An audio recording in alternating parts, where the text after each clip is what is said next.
Je vous remercie, mes bien-aimés frères et sœurs, dans le nom de notre merveilleux Seigneur et Sauveur Jésus-Christ qui est né à Nazareth et qui est né à Bethléem et grandi à Nazareth. Aujourd'hui, encore par la grâce du roi Jésus dans les cieux, selon son décret, il nous donne la possibilité d'écouter son message, le message qui rentre dans le cadre d'une série de messages déjà commencés il y a un temps, le royaume de Dieu et le royaume du diable, qui était une sous-section. Nous avons vu le royaume de Dieu, on l'a terminé. Nous avons commencé le royaume du diable, c'est-à-dire le royaume de Lucifer. Et aujourd'hui, nous continuons sur les révélations que le Seigneur Jésus-Christ a données à notre frère bien-aimé qui est auprès de lui aujourd'hui, qu'on appelle l'apôtre Jean, quand il était à l'île de Patmos. Alors, nous allons lire la parole de l'Éternel dans le même chapitre, le chapitre 13 de l'Apocalypse, à partir du verset 11 au verset 18. Puis je vis monter de la terre une autre bête qui avait 2 cornes semblables à celles d'un agneau et qui parlait comme un dragon. Elle exerçait toute l'autorité de la première bête en sa présence, et elle faisait que la terre et ses habitants adoraient la première bête dont la blessure mortelle avait été guérie. Elle opérait de grands prodiges, même jusqu'à faire descendre du feu du ciel sur la terre à la vue des hommes. Et elle séduisait les habitants de la terre par les prodiges qui lui étaient donnés d'opérer en présence de la bête, disant aux habitants de la terre de faire une image à la bête qui avait la blessure de l'épée et qui vivait. Et il lui fut donné d'animer l'image de la bête, afin que l'image de la bête parlât et qu'elle fit que tous ceux qui n'adoraient pas l'image de la bête fussent tués. Et elle fit que tout petit et grand, riche et pauvre, libre et esclave, reçussent une marque sur leur main droite ou sur leur front, et que personne ne put acheter ni vendre sans avoir la marque, le nom de la bête ou le nombre de son nom. C'est ici la sagesse que celui qui a de l'intelligence calcule le nombre de la bête, car c'est un nombre d'hommes et son nombre est 666. Amen. Amen. Nous allons continuer notre lecture. Nous allons lire l'Apocalypse chapitre 17, du verset 9 à 15. Apocalypse chapitre 17, du verset 9 à 15. C'est ici l'intelligence qui a de la sagesse. Les 7 têtes sont 7 montagnes sur lesquelles la femme est assise. Ce sont aussi 7 rois. 5 sont tombés, un existe, l'autre n'est pas encore venu, et quand il sera venu, il doit rester peu de temps. Et la bête qui était et qui n'est plus est elle-même un 8e roi, et elle est du nombre des 7, et elle va à la perdition. Les 10 cornes que tu as vues sont 10 rois qui n'ont pas encore reçu de royaume, mais qui reçoivent autorité comme roi pendant 1 heure avec la bête. Ils ont un même dessein, et ils donnent leur puissance et leur autorité à la bête. Ils combattront contre l'agneau, et l'agneau le vaincra, parce qu'il est le Seigneur des seigneurs et le roi des rois, et les appelés, les élus et les fidèles qui sont avec lui les vaincront aussi. Et il me dit, les eaux que tu as vues sur lesquelles la prostituée est assise, ce sont des peuples, des foules, des montagnes et des lames. Amen. Amen. Nous allons continuer notre lecture, lisons l'Exode, chapitre 13, du verset 5 à 9.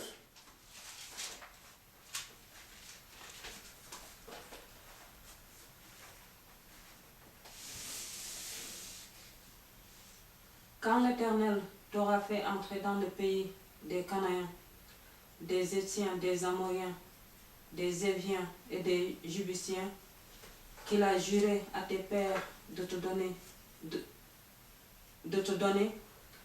pays où coule le lait et le miel, tu rendras ce culte à l'Éternel dans ce même mois. Pendant 7 jours, tu mangeras du pain sans levain, et le 7e jour, il y aura une fête en l'honneur de l'Éternel.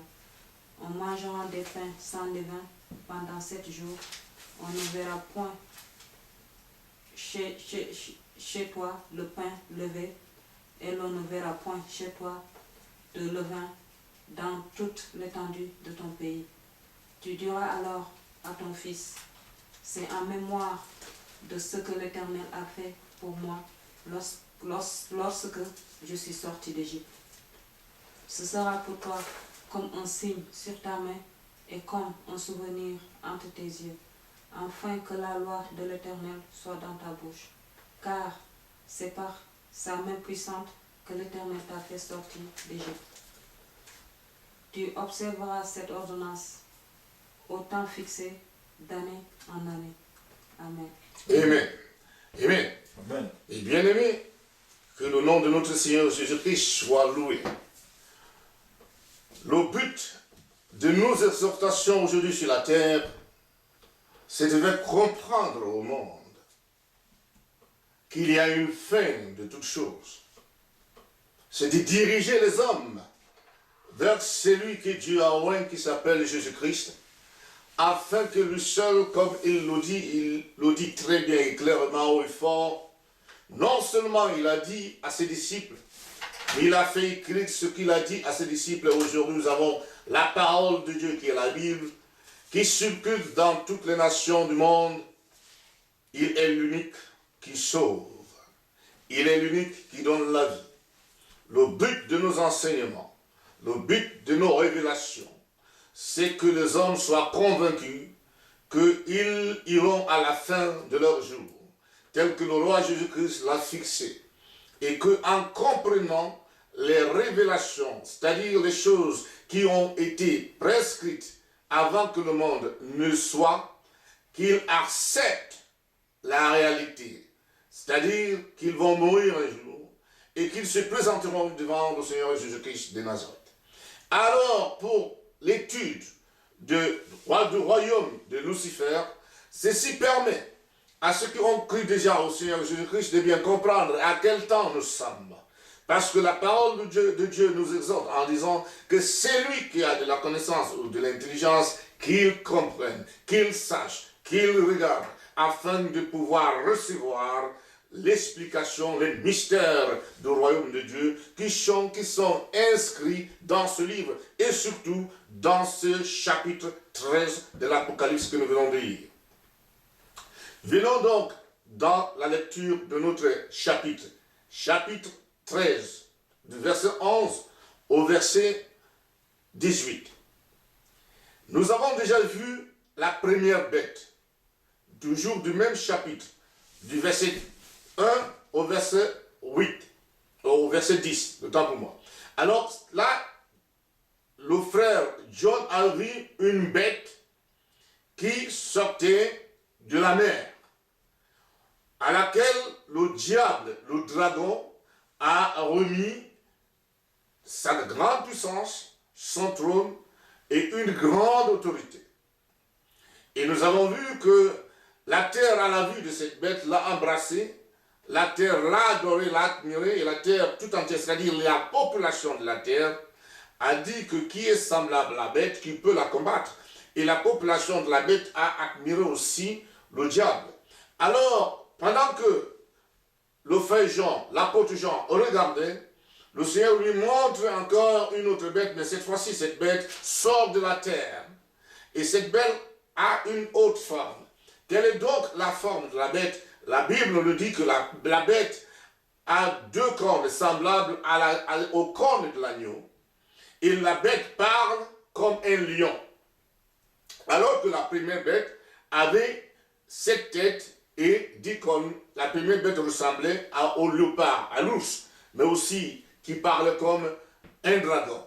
Maintenant, ici, la bête parle comme un dragon, comme une puissance.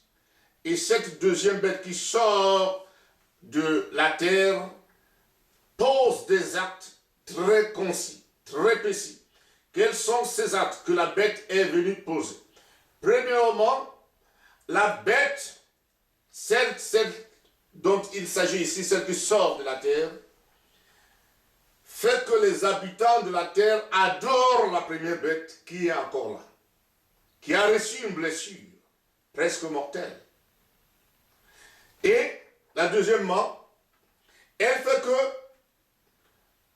elle opère de grands miracles à la vue des hommes, à tel enseigne que la bête fut même capable de faire descendre du feu du ciel à la vue des hommes. Elle réalise des grands prodiges et étonne presque tout le monde. La bête pose encore un autre acte très concis.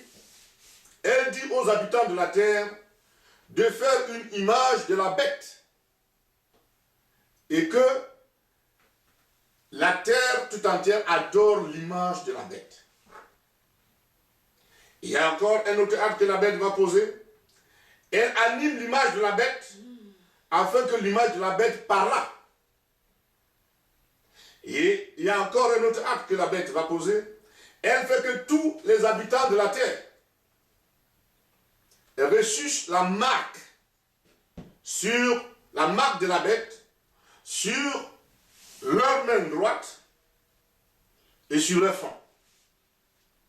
Et que celui qui n'a pas le nom de la bête, qui n'a pas la marque de la bête, et qui n'a pas le nombre de son nom, ne peut ni voyager, ni acheter, ni vendre.